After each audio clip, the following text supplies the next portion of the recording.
Arrêtez de nous appeler des Arabes. Les Africains du Nord ne sont pas des Arabes. Bonjour à tous, moi c'est Inès et bienvenue sur ma chaîne.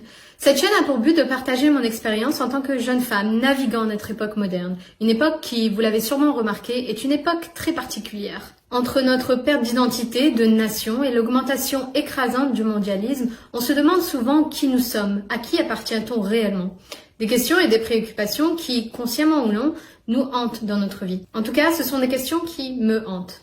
Aujourd'hui, j'aimerais parler d'un sujet qui est très français pour le coup, c'est le sujet de l'identité. Alors, je sais, l'identité, c'est un sujet pesant, usant, qu'on a entendu et réentendu des milliers de fois, que ce soit sur les réseaux sociaux ou sur les médias, mais ne partez pas. Ici, j'aimerais aborder le sujet différemment, profondément et surtout honnêtement. Car l'honnêteté, c'est un principe sur lequel je suis très stricte avec moi-même. Alors, pour vous donner un peu de contexte sur moi, je suis née et j'ai grandi dans le nord de la France et je vis actuellement aux États-Unis. Je suis issue d'immigration, ma grand-mère a immigré en France dans les années 60 et mon grand-père était mineur dans le nord de la France. C'est donc là que j'ai grandi. J'ai grandi autour de l'immigration et surtout qu'à l'époque de mon grand-père, la France avait encore besoin de manœuvres et beaucoup d'hommes venaient d'Afrique du Nord pour y travailler. Et après le regroupement familial, les hommes pouvaient ramener leurs femmes et donc fonder une famille en France. Depuis, la France est restée, malgré tout, une terre d'immigration. Je pense que l'on est tous d'accord pour constater cela. Il y a énormément d'immigrés en France, principalement concentrés dans les grandes villes, que ce soit d'Afrique du Nord, d'Afrique subsaharienne ou encore d'Europe de l'Est. Nous avons et nous accueillons énormément de monde. La France est un petit territoire, certes, mais très généreux. Au dépourvu des Français d'ailleurs, mais ça c'est un autre sujet. Je me suis promise de ne pas entrer dans un discours politique classique car je déteste la politique. Alors là vous allez me dire, non mais tu rigoles, l'identité c'est le sujet politique de la France, mais comme je l'ai dit au début de cette vidéo, j'aimerais aborder le sujet un peu plus profondément et m'écarter de ce que l'on a l'habitude d'entendre sur les médias. Alors, entrons dans le vif du sujet. Et ça tombe bien, car je suis l'exemple parfait de l'identité française en 2023. Je suis française, j'ai grandi en France, je parle français, mais j'ai également grandi avec une culture d'Afrique du Nord et musulmane. Et donc, malgré que j'ai été à l'école française, que le français est ma langue maternelle, je dirais que j'ai quand même grandi différemment des Français de souche, si je peux dire ça comme ça. J'ai également grandi avec ma grand-mère qui ne parlait pas très bien le français.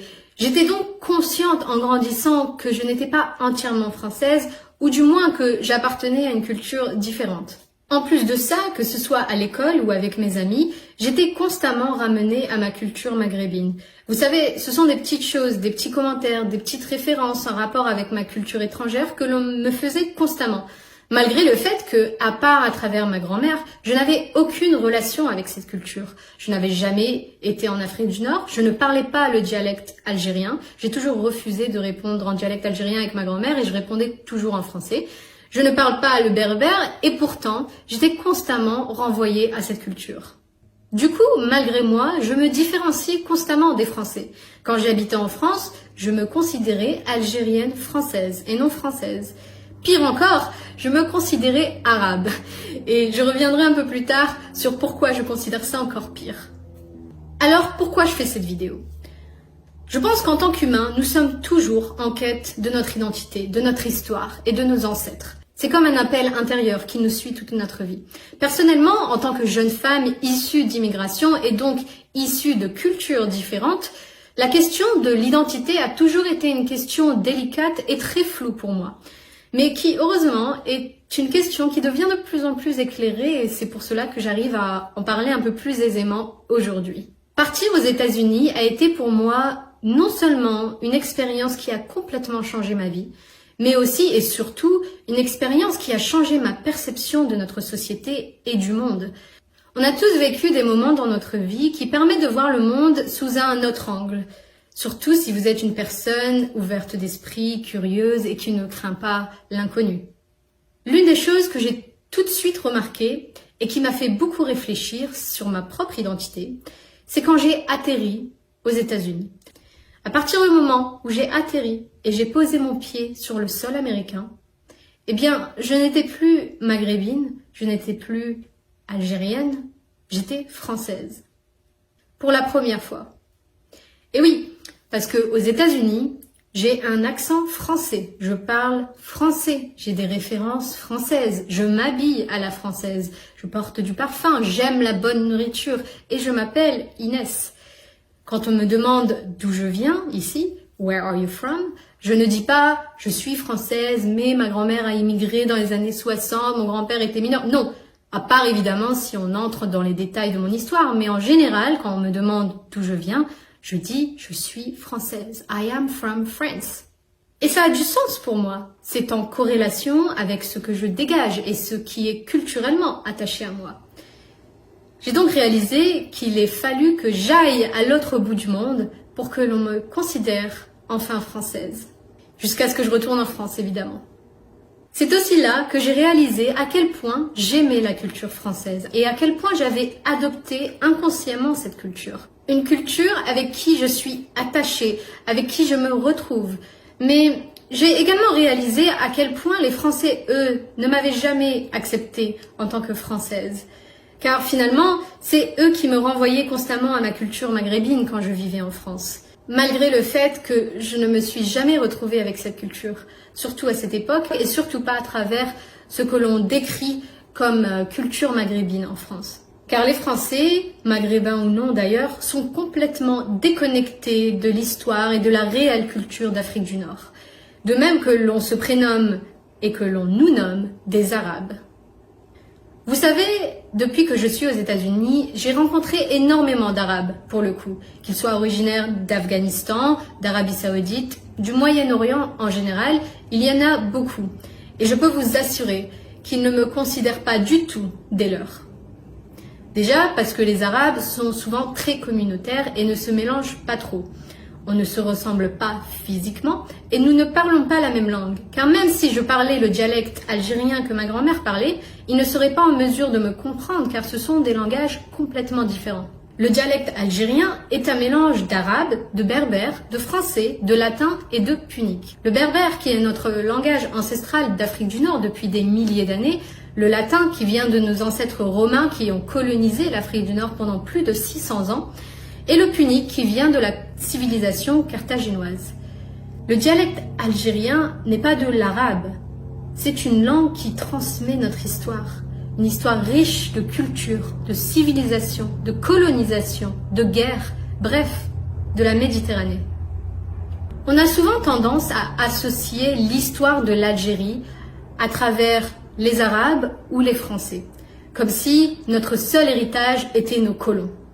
Les colons arabes qui sont venus en Afrique du Nord avec leurs sabres pour détruire notre culture berbère, et les Français qui, politiquement, se sont battus finalement contre les Arabes pour une terre qui n'était ni de l'un ni de l'autre. En oubliant nos réels ancêtres d'Afrique du Nord, de la Numidie, issus d'une culture et d'une histoire bien plus riche et complexe, issus d'un mélange romain et berbère, des Amazirs, de la reine El Kahina, qui s'est battue contre l'invasion des Arabes en Afrique du Nord, de Sifax, de Gaïa et bien d'autres, qui sont très loin de la culture arabo-islamique et qui sont pourtant notre histoire. Pourtant, personne ne parle d'eux. Personne ne partage notre culture si riche et si belle d'Afrique du Nord. En France, nous, Africains du Nord, sommes encore mentalement emprisonnés par nos colons. Nous nous appelons des Arabes. Nous n'avons aucune référence documentaire ou film de notre histoire. Pourtant, quand on compare à nos voisins égyptiens, par exemple, qui eux aussi sont occupés par les Arabes, nous avons tous connaissance de l'histoire ancestrale de l'Égypte ancien, même si là-bas aussi, les Arabes ont voulu la détruire. Mais pour nous, rien. D'ailleurs, l'Algérie, ce nom français créé par les Français, n'est même pas un nom propre à nous. Alors que l'Algérie, c'est non seulement une terre riche d'histoire, mais c'est aussi une terre magnifique. Pourquoi l'Afrique du Nord a attiré tellement d'empires coloniaux? Car c'est une terre idéale dans tous les aspects. En termes de beauté et de climat, nous avons tout en Algérie. La Méditerranée, la côte, le désert le plus grand du monde, le plus grand territoire d'Afrique. Elle est riche en ressources d'agriculture et apporte une localisation stratégique parfaite pour les transactions économiques. Les Français l'avaient très bien compris d'ailleurs, et c'est pour cela qu'ils voulaient garder cette terre pour pouvoir l'exploiter et en tirer tout ce qu'elle apporte. Mais malheureusement, aujourd'hui, on nous a détruit notre histoire, notre image, et nous avons oublié à quel point cette terre était riche. Nous avons été déconnectés de qui nous sommes réellement. Vivre aux États-Unis, partir de la France et voyager m'ont permis non seulement de me reconnecter avec mes racines culturelles, mais m'ont également fait réaliser à quel point, sans le savoir, j'étais chanceuse d'appartenir à une histoire riche qui a traversé des milliers d'années et que c'était mon devoir de perpétuer cette histoire. Moi, française, berbère, qui aujourd'hui peut m'identifier et me reconnaître à travers la culture française avec qui j'ai grandi, mais aussi le berbère à travers mes ancêtres. Quand je parle avec des Américains qui, eux, envient notre culture et notre histoire, je me dis vraiment que j'ai beaucoup de chance de pouvoir me connecter spirituellement et culturellement avec un passé si riche d'art, de poésie, de littérature, de musique, de nourriture et de langage.